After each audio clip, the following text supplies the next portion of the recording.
program contains material that viewers may find unsuitable for younger children. A parental control system is advised.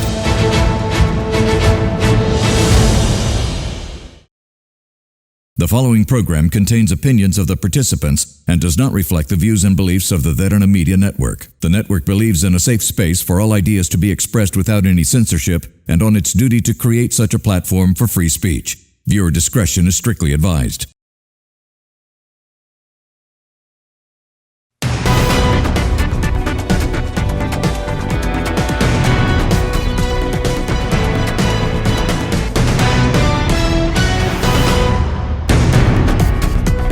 Welcome to TPS, the public square on Other Derana's channel, where we discuss about the most relevant and pressing conversations that shape the political landscape of Sri Lanka.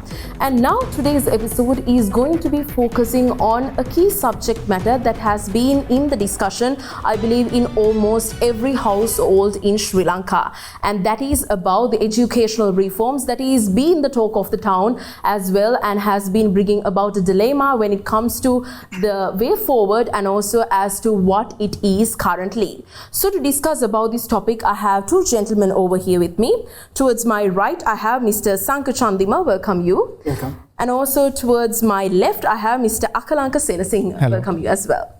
All right, gentlemen. Now, it has been a triggering point of conversation when it comes to the educational reforms, I believe, starting from the proposed curriculum changes and then the examination reforms and also the university autonomy. I believe there is so much of concerns or unanswered questions when it comes to the citizens of Sri Lanka. So before I get the perspective of a government representative, let me get the opinion from you, Mr. Chandima. Now, when it comes to you, what do you think about is the current situation of these educational reforms? Because it has become the talk of the town, where we have gone into normal day-to-day conversations to even protest and picketing, where it has been an issue that is uprising. So in your opinion, what do you see is the current issue when it comes to education?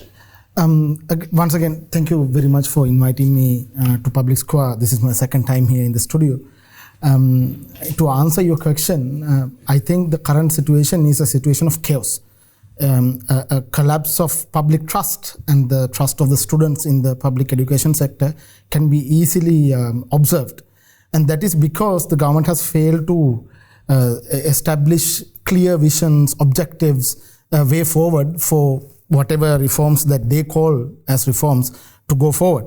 I am here today as a citizen, but also as a parent. I have two children. One of my children, the eldest son, is a grade 4 student. And I know the pain all parents are experiencing when it comes to giving a good education to their children. And for me, a person with resources, I can manage. But a lot of children in this country, for example, lack those resources. The internet penetration remains at a miserable 51% in Sri Lanka. So I think the failure mainly is because the government didn't really thought this through. They failed to outline a proper educational policy involving the National Education Commission. And to even develop a policy, they failed to outline what the economic and the socio-economic vision for the country for the next 20 to 30 years in Sri Lanka. We know the education is not just an economic factor, it's also related to social development. I myself, as a sustainable development expert, education takes a very important role in any country's development. So right now, there's no public discourse, there's no public consultation, there's no concept or a proposal from the government side where we as a country and as a community want to go in the next 20 to 30 to 50 years. So without outlining where we want to go, we cannot actually work out how our education need to be reformed. Of course, I agree that we need to reform our education, like in every other sector, we need reforms. But you can't do it without a vision. Secondly, the education policy is a purview of the National Education Commission. I was listening to the chairman, the former outgoing chairman of the National Education Commission, Mrs. Ranavira, if I remember the name correctly. She said she was not even talked to about the education reforms, not a single time. So you see, it's a hushed up, speed up, underthought out process that they were trying to push. And as a result, a situation of chaos has erupted. And very damagingly, the country has lost. It was in a process of losing public trust on the public education system, and it has speed up.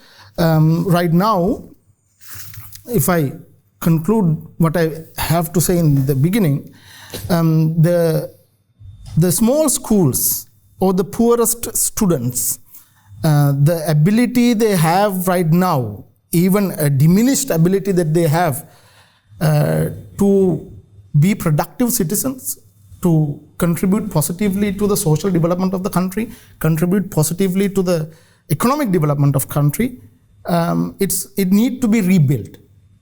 Instead of a diminishing ability, it needs to be strengthened, and capacity needs to be built in infrastructure, in confidence, in teacher training, material, facilities, so on and so forth. But instead, what we have seen is that trust has completely eroded. And now, I know personally, a lot of poor students go to school because they get food. Just to start with one comment I saw the previous day, with the extension of school hours, you need 2 meals within the school hour. Who's going to provide this? Can the poor parents provide that food? I've actually helped at least 500 flood victim students in the last December. I know most of them actually go to school because they simply get the food. And most of the schools doesn't have the teachers. Many schools doesn't have male teachers because the teachers' salary are too miserable for any main provider of a household to take up teaching as the main job. There are 34,000 teacher vacancies. There's so many issues coming up. The buddy.net controversy, it's actually in a way it's criminal to include inappropriate semi-porn website by accident or by intention, I don't know. Secondly, it's also negligent of worldwide consensus that children should not have screen time. I have actually put a ban on my own children not to use mobile phones, not to watch cartoons. They have almost zero screen time compared to other children. So from grade 1, now this ill-thought out process are forcing kids. I mean, if they can afford the devices, that's another issue. If they can afford it, then they will have more screen time. What that will lead to? That will lead to negatively impacting the cognitive development of children, negatively impacting their social development, negatively impacting their social education, social welfare environment at the school and the home. So it's not thought out. First, we need the government to tell us what is your next 20 to 30 year social development vision? What is your economic vision? Then the National Education Commission should be allowed to develop the education policy for that vision. Right now, I don't see any of that. Right now, I mean, it's a disaster. It's true disaster. As a parent, I'm shocked. As a parent, I'm shocked. I've seen education systems across the world. I've traveled to 47 countries in my younger days as a political activist and a sustainable development advocate. I've never seen such a ill-thought-out process, thinking that the government could do reforms without actually thinking through, because this is our future. This is our children we are talking about. It's painful to even think about. I don't know what to even make of it. Yes, so taking the aspect of if the government thought through in terms of bringing out the educational reforms that you mentioned. Now, educational reforms are something that every government comes across, and education is specifically a highlight in the socio plus the economical aspects. Now, in this condition, just as much as Mr. Chandima was emphasizing on the issues pertaining, yes, there have been issues in the previous governments as well, and there are two sides of of the coin, where there are positivities of the proposed educational reforms and also negativities that we see. Now, in that situation, do you think that whatever the educational reforms that you are putting to the plate currently are perfect and will substantially address whatever that was not addressed by the previous governments? Now, the thing is that now, at the inception, as a government, even we have discussed in our policy paper, The Thriving Nation and Beautiful Life, under the second chapter, the Safer World for Children, under 2.4, we have discussed about the educational reforms. So, in line with that, as a starting point, after being in power, after 6 months' time, there's a discussion of reform in the current education system. The current education system, as you know, that it's a exam-based education system. So, as a government, we want to change that particular system into activity-based and filled with activities rather than drilling with the exams. We want to, as a government, as well as especially the Prime Minister herself and with her, the entire government, want to change the system as an inception to change it from the exam-centric system to activity-based system, which means that we thought of bringing up a system that the children, they are not required to face. They are not required to parrot a particular subject, a module, a syllabus rather, and they are not required to face any competitive exams. So we want to move out from that, to release the pressure. Can I make a Yeah. competitive exam system is one of the greatest legacies of our universal access to education story. It's a best practice. Without competitiveness, without competitive exams, how can the most poorest, most marginalized, most discriminated student from a rural Mannarama or Ampara or Jaffna or even Dulapiti, where I am coming from, can go up? You went to Royal College yourself. I don't know whether you went there from grade 1 to 13. Yeah, that's the problem. That's the problem. I didn't. Most of my friends actually studied with you in Royal College. Many people actually go to Ananda and Nalanda Royal DS Santom. They go from the competitive exam process because the process is there. The competitive examination. We are trying to remove that competitiveness up to grade 6. After that, we are introducing it. After that, you actually allow teachers to grade students according to their personal preferences. Not that competitiveness. Only 35% of the marks are actually given following exams. The rest is actually but you know what now, the teacher's personal preference. You know what happened when the teachers are allowed to grade can't students. You allow me to explain the issue? Yes, sure. Because I didn't disturb you. Sure. But I asked permission. No, you can, but otherwise I won't able to express my opinion. Sure. Please. Okay.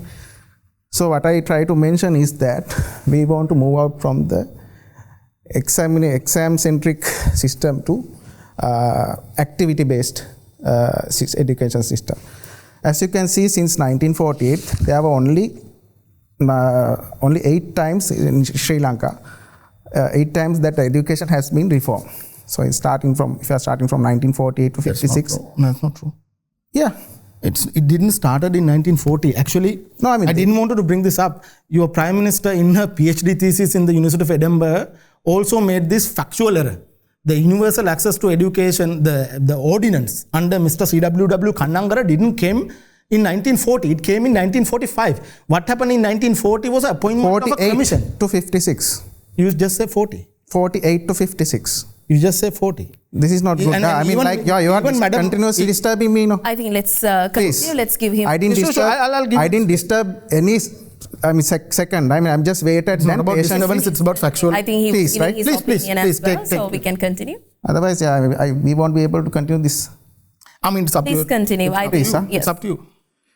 What I'm trying to explain, there were only 8 situation that Sri Lanka as a government, in past government, there were only 8 education reforms, major reforms. And from 1948 to 56, as my learned friend Sanka mentioned, the C.W. Kannangara initiated the free education. And since 1956 to 65, the Sabhasha and cultural reorientation. So at that time, it was discussed about, especially the introduction of the Sinhala and Tamil media, expressing that medium, right?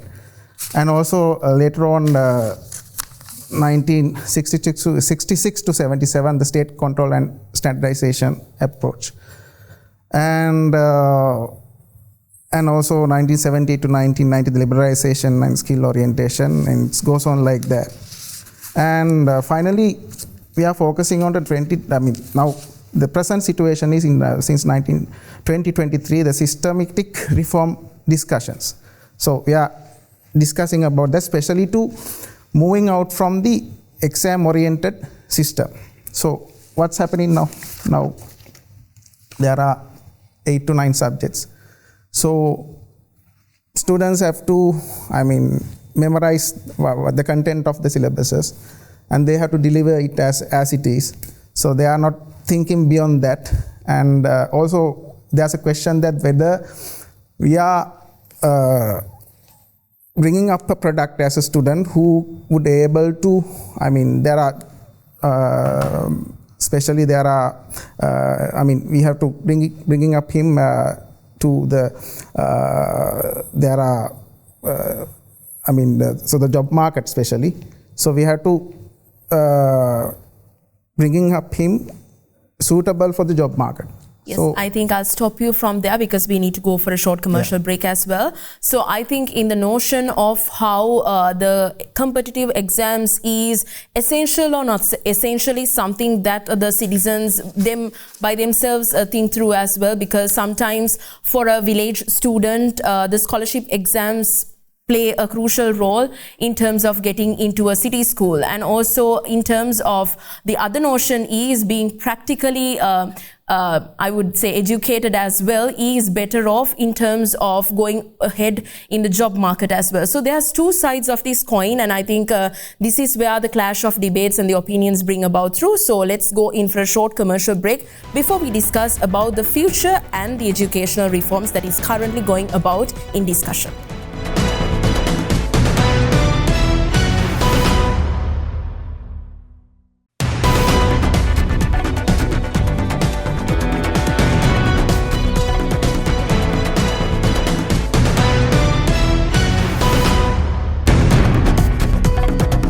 With TPS, the public square on Other Derana News channel. I think I was cutting you short, Mr. Serasinghe, in terms of how it is with the current situation of the government bringing about a more practical approach than examination-based a curriculum. And when it comes to your notion, I think with the continuity, I also would like to ask the specific most main examinations that we have: the grade 5 scholarship, the ordinary level examinations, and the advanced level examinations. So with these 3 in line, and as to the educational reforms that you are bringing to the table, so what are the changes going to be, and how it is going to be aligned with the practicality that you mentioned? Yeah, before answering to that question, as my learned friend Sanka mentioned, that we as a government, we were in a hurry to bring those education reforms. We were not in a hurry. We had discussed for almost 1 year about the, how to bring up the education reforms. So as an inception, as a government, we have, we have brought up the grade 1 and grade 6 reforms at the inception. So there were some discussions, and we also discussed with the, parents and teachers unions also. And but what the opposition mentioned is that especially parents and especially the unions, teachers unions also.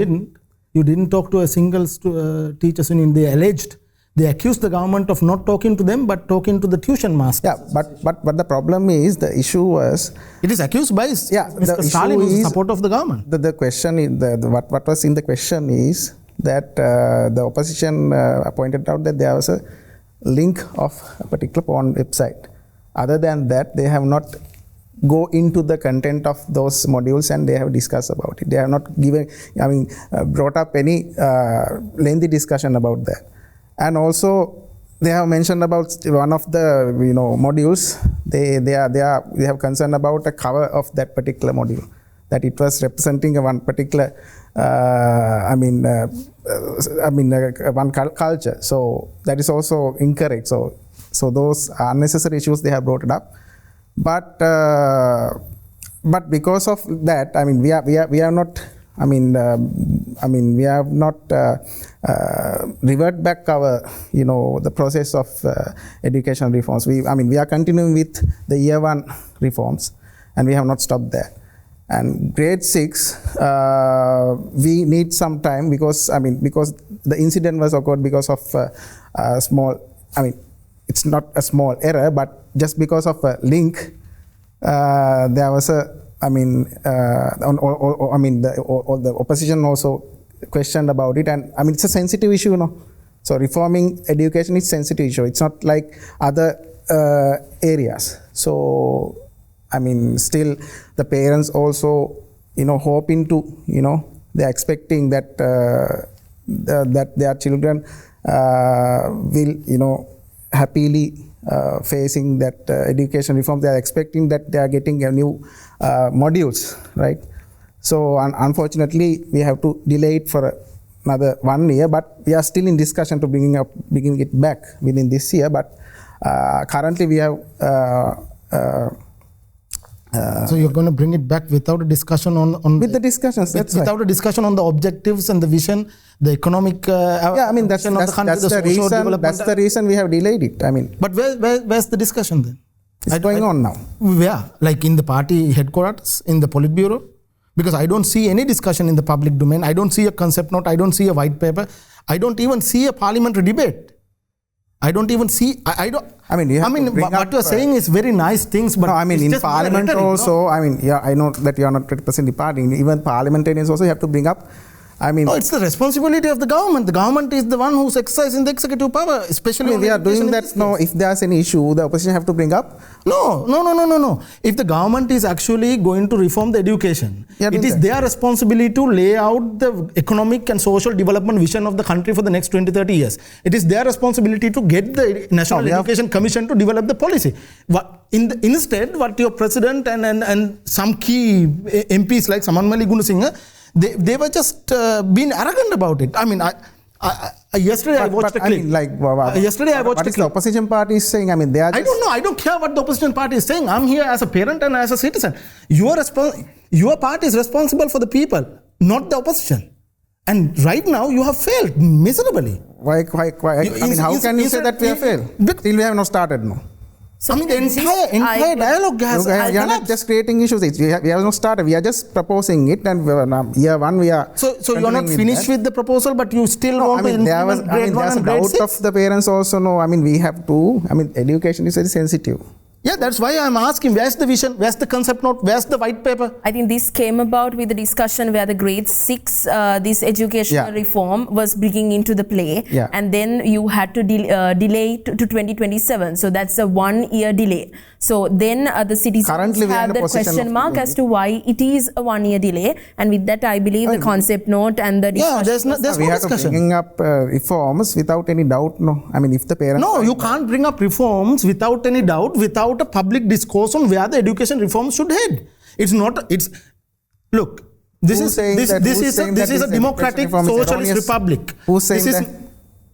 Because you just said we are going to do the implementation no matter what. Your president in the parliament said I have him in court. Requesting us to bringing up the reforms as soon as possible. That's the other way around. Who? The public, general public. Like the NPP party supporters who are bust into the education. You are the only person who is saying that. Only the general public. No, not the general public. I know personally that the groups that came from Gampaha is the party organization people. We are answering. The arguments coming from the opposition. No. This is not about opposition. Please understand. Education is a national subject. It's not a topic of the opposition or the government itself. It's a national topic. It has a national priority. I am asking you, show me any document. If I am unaware, maybe then please excuse me. But show me where's the vision statement. What are the goals that you want to achieve in reforming the education? What are the issues that you have identified?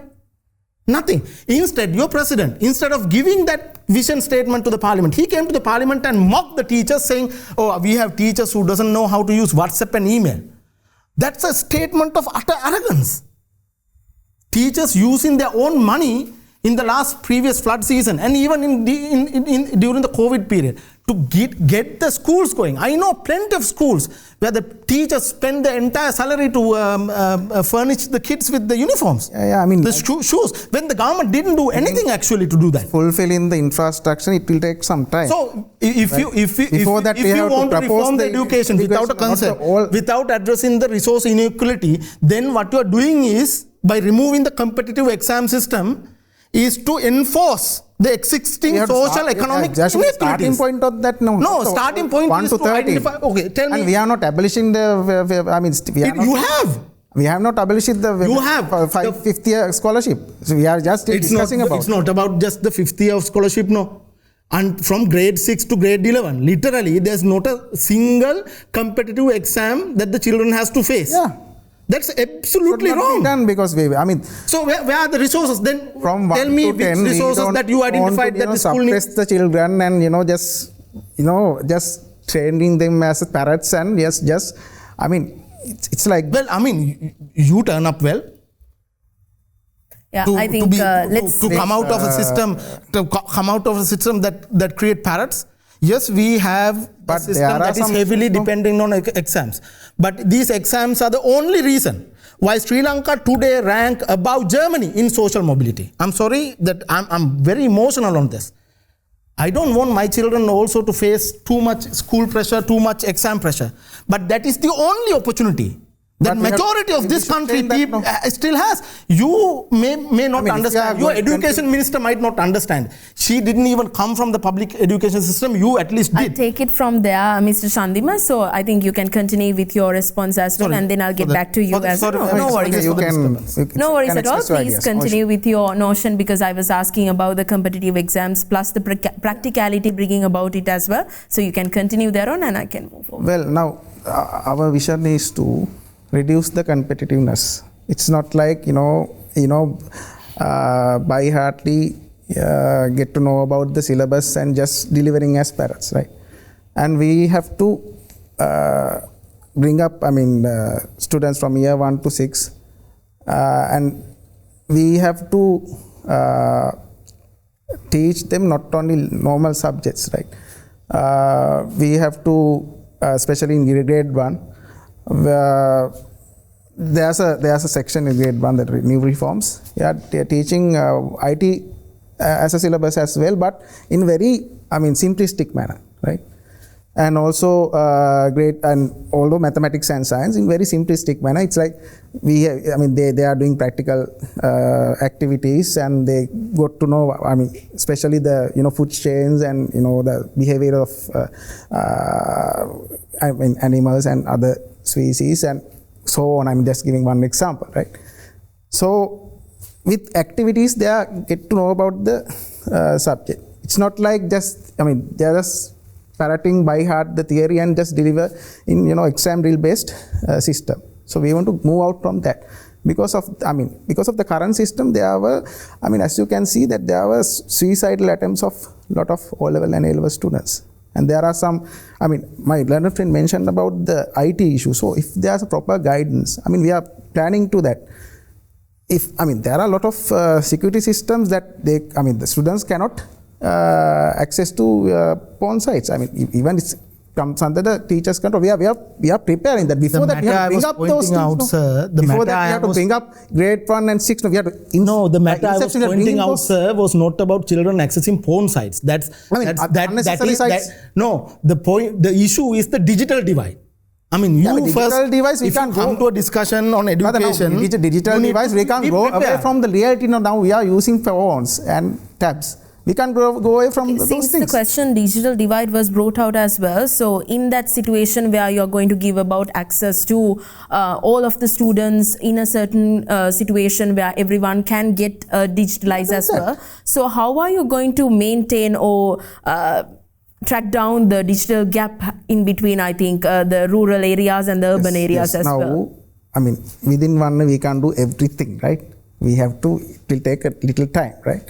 We are planning to, provincial wise, we are planning to bring up a school which has resources similar to, the popular schools, like Royal Ananda, Isipatana, etc. Right? But we can't do it within 6 months, so it will take a little time. Before that, as a government, we have just started with our reforms.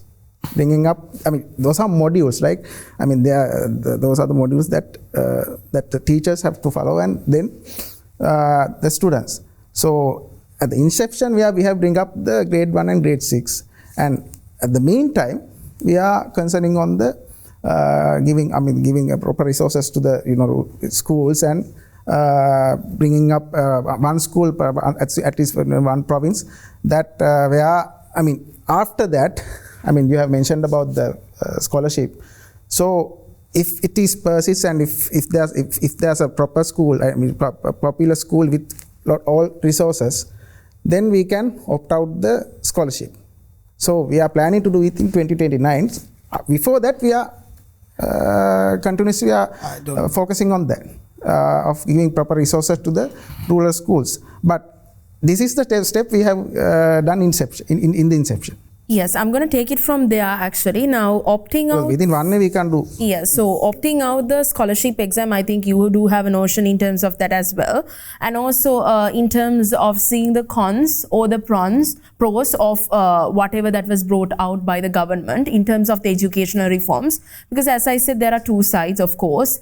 And as you purview now, do you think that the direction that they are going needs to be substantially changed, or do you address there are certain elements which are positive, which needs to be backed up by more information, more trust and more guarantee? First, I think the government should totally withdraw the current ongoing so-called reform process. One. Secondly, they are still completely clueless on what the issues are and what the gaps are in terms of resources and where the education should actually move into. You see, when I actually brought up the point on digital divide, my friend here was saying that we are going to provide devices to all these school kids from grade 1. Is it grade 1? Yeah, with the guidance of... Yeah, the consensus in the global medical community and in the global educator community is that the children must not have screen time at all, because it negatively impacts their cognitive development, it negatively impacts their social development, they develop aggressive behaviors, they lose their discipline. So, for example, Australia just banned social media use for people under 16 years old. Subject, brother. No. They don't need to total 8 hours, they don't need to just... No, that is addictive. And the links that you have provided, not just the buddy.net. For that they are using the gay dating website you have included in the grade 6, it's a minor issue in a cluster of huge issues. It is really incorrect. The issue is you have provided YouTube links of private channels. You have provided YouTube links with private channels that will push children to be social media addicted. But there's a proper security. No, there's no proper security. The channels, the links that you have provided are not even the official agencies. You have just randomly Googled number of content and then copy paste those links to the textbook directly without actually thinking through. This is what I'm saying. You need to think through. You need to know what your vision is. You need to understand where the education reforms need to go, and then identify what needs to be done to elevate the status of the poorer households, elevate the status of small schools, elevate the status of the vocational training apparatus in the country.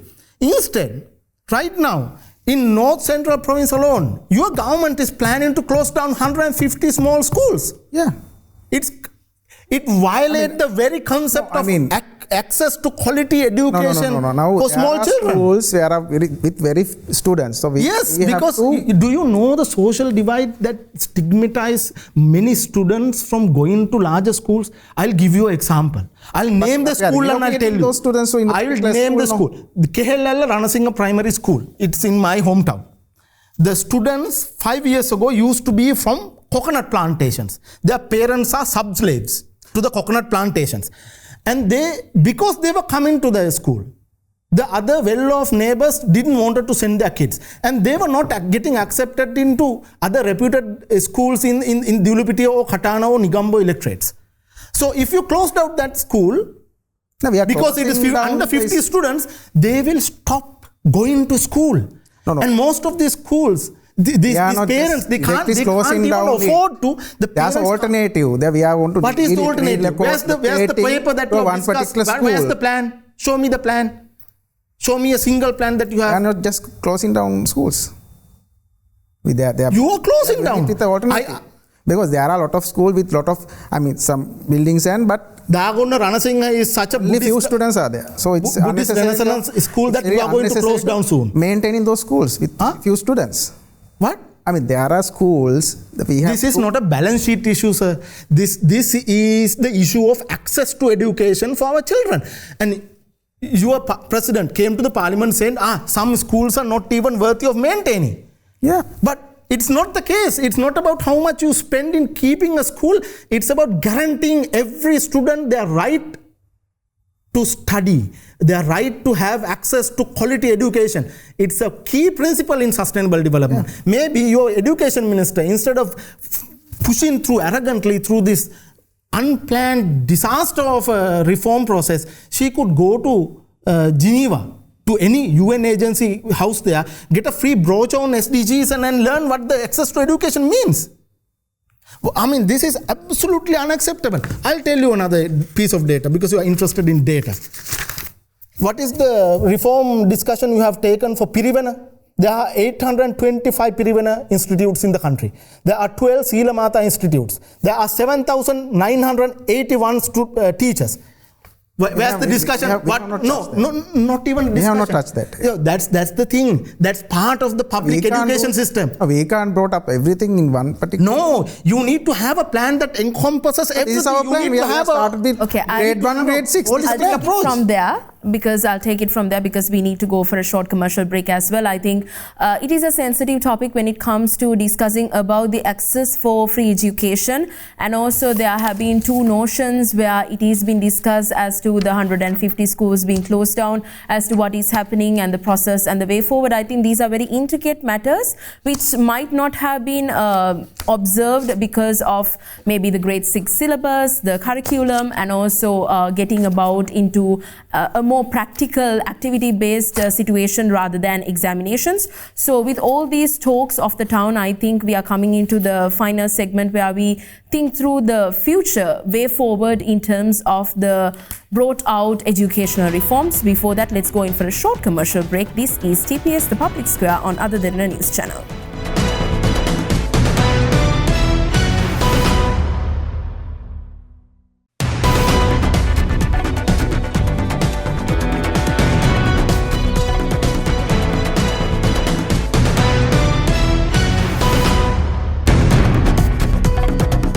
You're back with TPS, the Public Square on Other Derana News Channel. We were discussing about a very sensitive topic, which is, of course, a core aspect in terms of the democratic country of Sri Lanka. So now, when it comes to the final segment, I believe as a closing remark, through the government's perspective, because you are going hand in hand with the educational reform that is being brought out, and which is obviously a very broad topic that is being discussed in every household. And I believe even the students, even the anyone who understands this aspect really thinks through as to what the educational reforms bring through and the way forward. So now, since we are discussing about more like the pros and cons, something that you might have thought through is the way forward.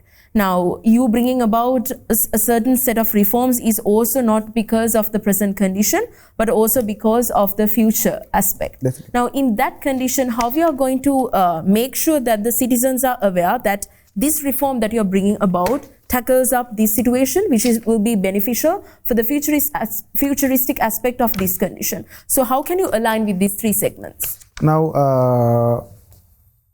in the inception we have planned to brought up the grade 1 and grade 6 reforms, but the current situation is now we are continue with grade 1 reforms. Especially we are focusing on the the language skills, and also especially as I mentioned before, the mathematics base, the logical thinking, and also the practical activities. And I have discussed with in our previous occasion, there's a discussion about the the exposure of the technology, the IT. So the students they don't need to continuously exposed to the a digital screen. The ICT is one particular subject, so that for that experience they definitely have to search especially the ICT as a subject. They have to focus on they have to expose the digital skills for that particular time, but it is done with a cautious, right? It's done with the control of the there are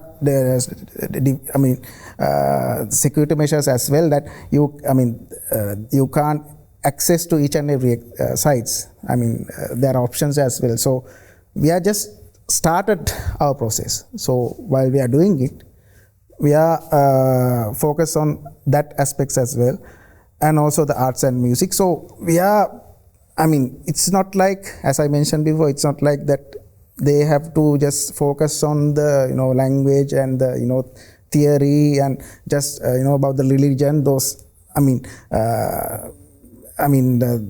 normal the usual subjects.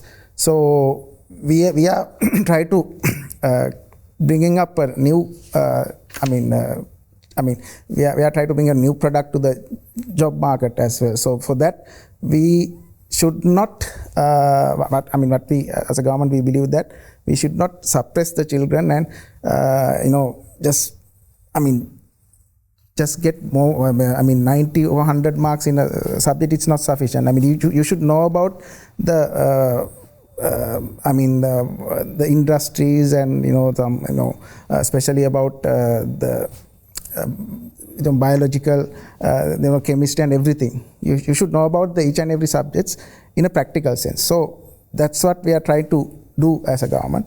And the grade 6 reforms, we have to revert it back for a short period of time. So there's a the parents also now they are trying to press the government to bringing up those reforms quickly as possible. So, but we are still in the discussion because of that some gross, because of that there was a link that in one particular module, so it was amount to doubts to the parents. So we are hoping to bringing up it within next year especially. All right, thank you so much. With the time constraints, I'm moving to you for your final remark, Mr. Chandima.